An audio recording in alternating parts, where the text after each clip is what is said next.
Ya, terima kasih pemirsa. Anda masih bersama kami sampai detik-detik terakhir dalam Tidak Ada Yang Kebetulan. Bisa, bisa, bisa. Mas Nur, langsung bicara. Tadi soal contoh konkret. Apa yang barangkali pengalaman ataupun cerita-cerita yang dibangun terhadap orang-orang mungkin yang dianggap tidak mungkin bisa melakukan sesuatu? Ya, ada dua. Memang di dalam perjalanan kami selama 18 tahun.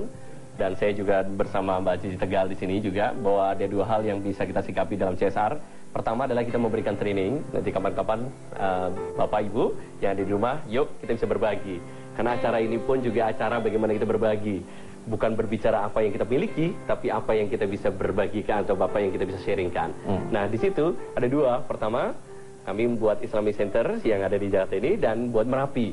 Yang alhamdulillah kalau yang buat Merapi di Jogja itu juga kegiatan bisnis coaching yang alhamdulillah dari sekian waktu sampai saat ini bisa survive sendiri. Bahkan yang menarik Mas Agus dan Mas Tarzan, beliau bertanya pada saya, Mas Nur hadir di sini, saya sudah nggak punya uang, saya sudah nggak punya ternak, saya sudah nggak punya sesuatu hal yang saya bisa banggakan, bahkan istriku meninggal dan bahkan keluarga meninggal. Apa yang saya bisa lakukan?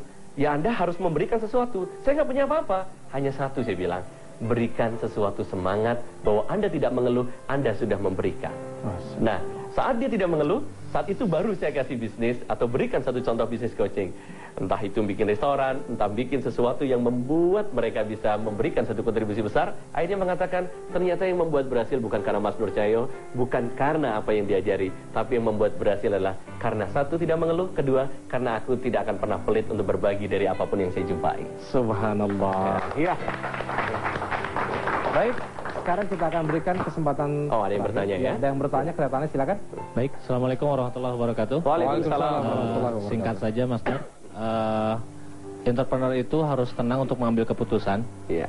Pertanyaan saya adalah gimana caranya kita bisa tenang dalam waktu singkat?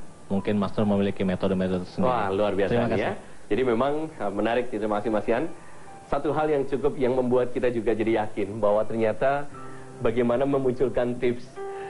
Kita sadar bahwa ternyata kreativitas, entrepreneur itu harus punya spontan relax, spontan tenang.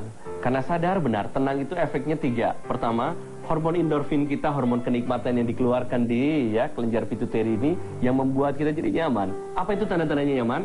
Kalau kita ini melakukan segala sesuatu dengan spontan dan senang. Nah, pertanyaan yang kedua, pertanyaan tadi menjawab yang kedua ini juga, gimana tipsnya supaya hormon endorfin itu keluar banyak dan kita jadi kreatif? Kebanyakan hanya karena nyanyi, bisa karena melakukan segala sesuatu yang senang. Tapi gimana kalau, aduh saya lagi di kantor nih, lagi jenuh, lagi mikir tuh, aduh ruwet kemana saja. Nah, di sini, oke, Mas Tarzan aja ini yang jadi contoh. Ya, ya udah, di sini aja. Nah, duduk yang nyaman, pemirsa di rumah juga lakukan. Tolong kakinya dibuka, direnggangkan. Yang ada di rumah, ya, tentu dengan senyum dan niatkan bukan karena Mas Nur, karena Allah. Yuk, jaga senyumnya. Lebarkan diafragma dada kita.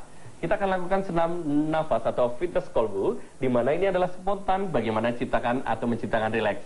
Pertama, saat Anda dalam kondisi jenuh, tolong menarik nafas lewat hidung dan sambil digenggam tangan kita, itu kita remas dan kaki kita lipat ke dalam.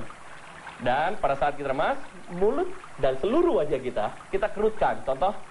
Nah, kita kerutkan sambil tarik nafas yang panjang, terus begitu sudah tidak kuat, tiup. Itu sambil dilepas.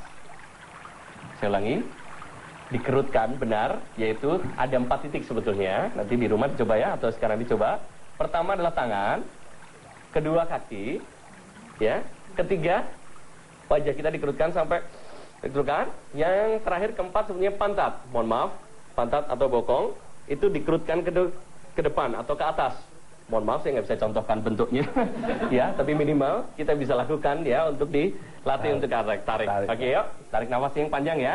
Yuk, tarik nafas panjang, tarik, kerutkan wajah, tangan, kaki, pantat, tiup, lepas. Oke, lepas, tangan juga lepas. Nah, seperti itu. Kita lakukan ya 2 kali lagi. Senyum, jangan lupa ikuti aba-aba saya. Dan itu spontan hanya 3-4 detik saja, nggak boleh ditahan. Tarik yang panjang, langsung tiup, sambil tangan dibuka, kaki dibuka, semua dibuka, wajah juga langsung tenang. Oke ya, yuk, tarik nafas panjang, tarik panjang, lebar. Oke, bagus. Atur nafas kembali, tiup, tidak usah pakai ampas-ampasnya ya, takut keluar semua. Jadi tiup siap gitu dengan baik. Yuk, relax dulu. Pejamkan mata. Bismillahirrahmanirrahim. Yuk, tarik panjang-panjang. Tiup. Oke, luar biasa. Kita berikan tepuk tangan buat semuanya dulu. Nah, Mas Agus, Mas Hasan, dan Mas Yan, atau pemirsa yang ada di rumah maupun yang di studio, ternyata tips tadi itu dilakukan 4 kali saja bangun pagi atau pada saat kita benar-benar jenuh. Kenapa? Karena orang kalau jenuh pasti pegang perutnya, pasti tahan nafas atau nafas tersengal-sengal. Makanya orang banyak yang halah nafas dulu, minum dulu, itu hanya untuk mengatur nafas. Karena dengan mengatur nafas, hormon endorfin akan keluar lebih banyak kembali.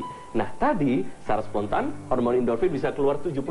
Kalau sudah 70%, ya, akan jauh lebih mudah kreativitas untuk menyikapi setiap apapun persoalan menjadi jiwa entrepreneur. Moga-moga ini bukan menjadi tips, tapi mulai detik ini bagaimana kita bisa melaksanakan hal yang lebih baik dan sempurna untuk mendapatkan sesuatu jiwa entrepreneur yang baik. Iya, luar biasa. Baik.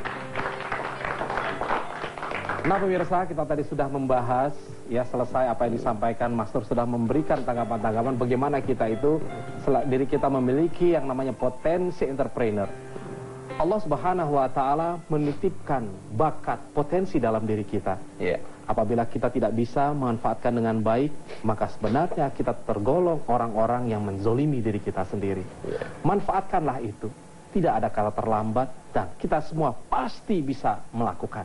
Dan ingat, orang yang sukses bukanlah orang yang berhasil meraih materi sebanyak-banyaknya, tetapi mereka yang bisa memberikan manfaat sebanyak-banyaknya kepada orang lain. Mungkin itu ya Mas? Iya, benar, luar biasa. Ada satu tambahan yang menarik sebelum kita masuk di segmennya, bahwa ingat, di dalam minggu depan pun juga saya berharap sekali, ini yang hadir di sini atau yang ada di rumah, boleh, ayo kita berbondong-bondong ke Jak TV.